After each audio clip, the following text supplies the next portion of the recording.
I do feel like, Ben, when we look at that performance, defensively, Arsenal were the same old, same old. Midfield's obviously full of world-class players, but as you kind of touched on, Ben, maybe not specifically this game, but over the course of the season, it feels like the kind of worrying signs or perhaps the kind of doubts around Arsenal's title credentials has been almost exclusively based around that attacking lineup.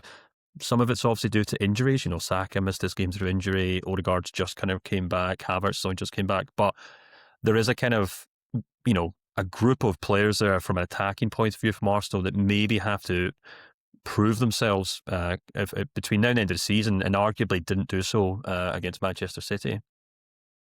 Yeah, I think it's been a general theme throughout the season. I think when you compare them to Man City and the other top teams that are still in the Champions League, that's the key difference. I think arguably Arsenal are the best team defensively in the world right now.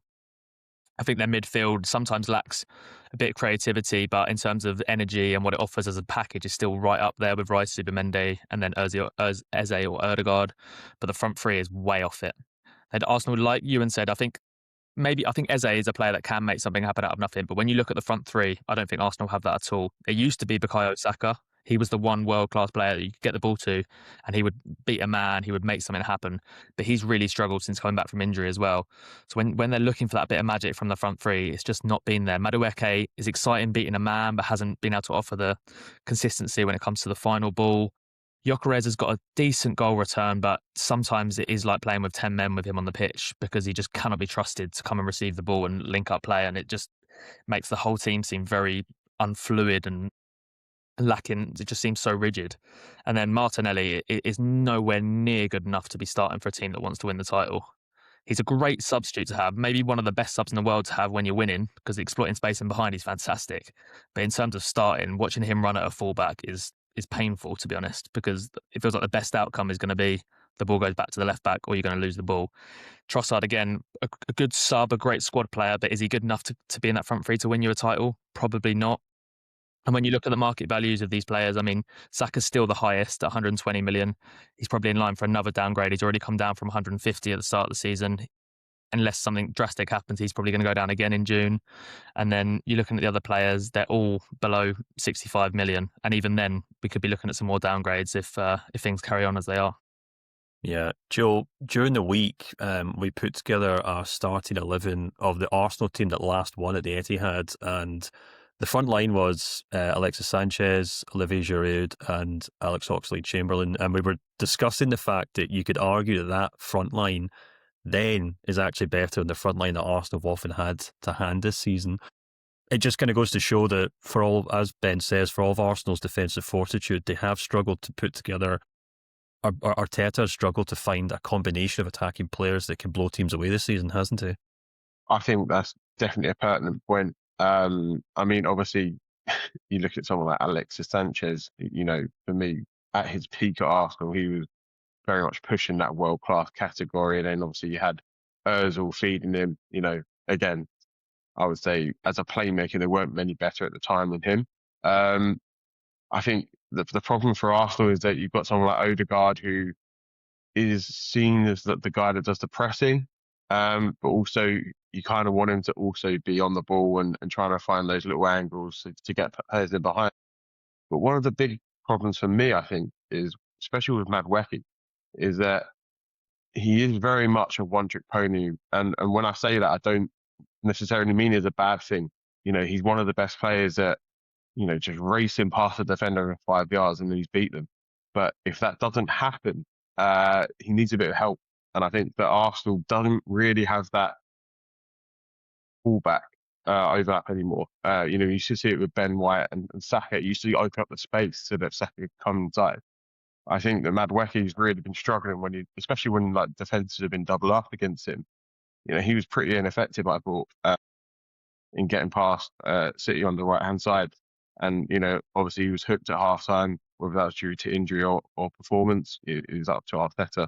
But I think that's certainly one of the things I think Arsenal have lacked in terms of tactical turn. And as Ben mentioned, got Martinelli. He's got one Premier League goal this season, which is the same as like Alejandro Garnacho. That's not the kind of standards you want to be setting for a team fighting for the title. He's their top scorer in the Champions League, but because he's mainly been a sub in it. I agree. Like obviously the Champions League is a good marker for how you're impacting games, but at the end of the day, if you're playing 25 games or what in the Premier League and scoring once, there's something wrong there.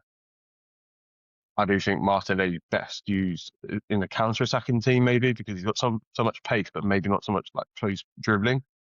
So I think, yeah, that seemed to be the case yesterday, where he was having most of his chances when Arsenal were in transition.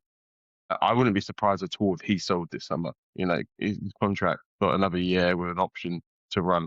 45 million market value. I think that's going to go down. And I think if Arsenal did have some interest in some rumours about PSG, it'd be a great time to cash in. Yeah. Poor Alejandro Garnacho catching strays here on this week's episode. move on. If you're listening, Alejandro, we still love you. Talking about the market values of these players specifically and how Arsenal do compare to the best teams in the world, when you take a look at where Arsenal's players rank in the top 50 most valuable players in the world, there are 5 Arsenal players in the top 50.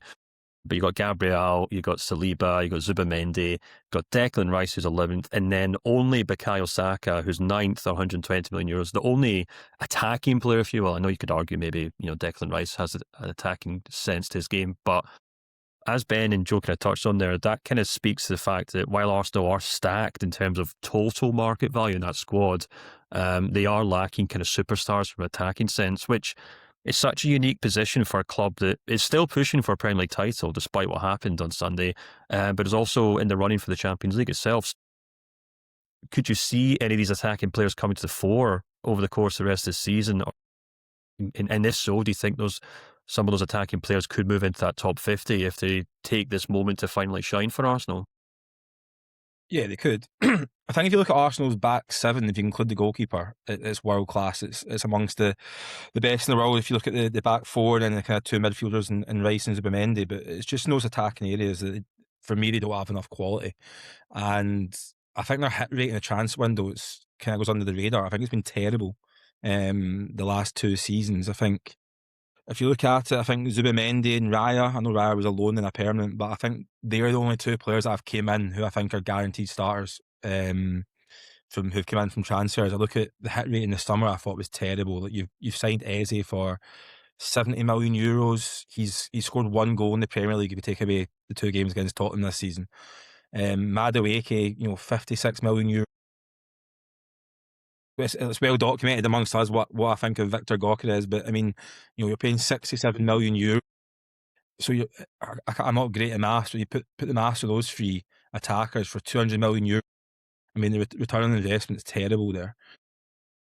And I think that's the problem. I think if Arsenal win the league, they'll probably go back and look at it and think we've not strengthened enough in the attacking areas, or we've not brought in the right players in those attacking areas to get us over the line, because like I said, I think the defence is exceptional. I think Saliba's one of the best centre-backs in the world, so is Gabriel. I think Timber's an exceptional right-back. I think we've got very good options at left-back. Rice, Zubimendi, absolutely fine at the highest level. It's just in those front areas, and they've not signed well. I think scoring 5 goals against Tottenham will obviously cloud the perception amongst Arsenal fans on Eze, but I don't think he's an elite-level player.